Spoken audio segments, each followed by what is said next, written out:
Hello students, we are going to read today class 3 in English chapter The Little Fish Story। ये story एक छोटी मछली के बारे में है जो कि समुद्र में रहती है और कभी भी खुश नहीं रहती।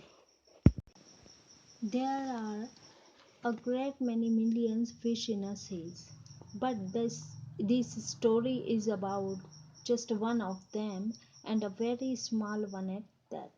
ये जो स्टोरी है छोटी फिश के बारे में है। वैसे तो समुद्र में बहुत सारे फिशेस रहते हैं बट जी मछली के बारे में है। Now this little fish had everything in the seas to make him contented.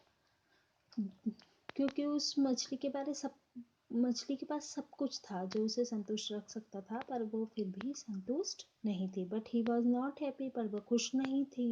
You will laugh when I tell you why he was not. आप हंसेंगे जब मैं आपको बताऊंगा कि ऐसा क्यों है, वो खुश क्यों नहीं थे। ही वॉज, यहाँ पर बार बार ही आया है, जबकि मछली जो है वो सदा स्त्रीलिंग वर्ड है और उसके लिए शी आएगा, तो हम ही को शी पढ़ेंगे। She was unhappy because she was so very small. वो अनहैप्पी थी, वो खुश नहीं थी क्योंकि वो बहुत छोटी थी। It is very hard to be such a little mite of a fish, he would say. वह कहती थी कि वो बहुत छोटी है और यह बहुत बुरी बात है। ओवर एंड ओवर अगेन, वो बार बार इस बात को कहती थी। If I were only larger how much happier I could be. वह बार बार कहती थी कि अगर मैं बड़ी होती तो तुम देख सकते थे कि मैं क्या कर सकती थी। And he said it so many times that he I think he believed it.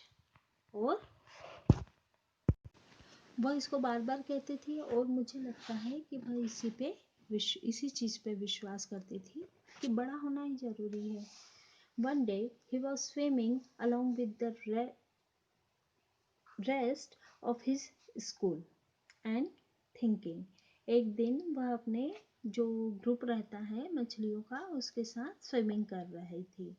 No doubt how much more the larger fish had had to be thankful to than he। और जब वो तैर रही थी, स्विमिंग कर रही थी, तो कितनी सारी बहुत सारी मछलियाँ वहाँ पर उसके साथ थी। When suddenly, with no warning, they found themselves in the meshes of a great net। और अचानक इन्होंने पाया कि वो जो सारी फिशेस थी, छोटी और बड़ी मछलियाँ, वो एक बड़ी सी नेट के अंदर फंस गई हैं। देयर वॉज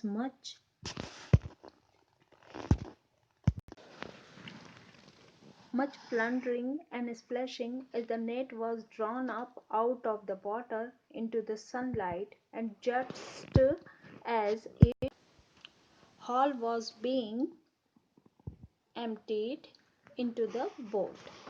क्योंकि वहाँ पर बहुत रोशनी थी, क्योंकि जाल को पानी से निकालकर सूरज की रोशनी में रखा गया था, है ना। और धीरे धीरे उसको जाल को बोट में खाली किया जा रहा था, ढोया जा रहा था। The smallest fish in the school wriggled through the mesh and slipped back into the cool clear water।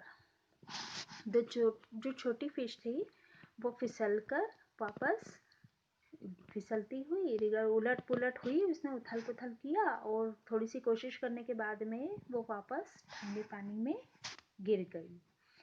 How good it felt, उसने कितना अच्छा महसूस किया। He swam here and there and everywhere, वह इधर उधर तैरने लगी। इसे जब वो बहुत खुश थी क्योंकि जैसे वो जाल में से निकलकर वापस पानी में गिर गई थी। Some of the fish who knew him well all the rest of his life, और कुछ फिशेज जो थी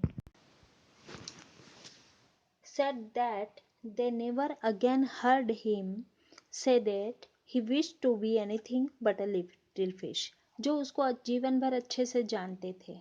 कुछ मछलियाँ जो नेट में फंस गई थी वो उसको अच्छे से जानती थी, पर वो कभी नहीं सुन पाए उसको। क्यों? क्योंकि वो मर चुकी थी, है ना। ओके, न्यू वर्ड्स देख लेते हैं। मिलियन, करोड़ों। प्लंडरिंग, प्लंडरिंग, फंदा। मेशेस, जो नेट के धागे होते हैं वो। कंटेंटेड मीन्स संतुष्ट। स्प्लैशिंग मीन्स छपछपाना। एम्प्टेड मतलब खाली किया। रिगल उथल पुथल होना। वार्निंग बिना किसी पूर्व सूचना के।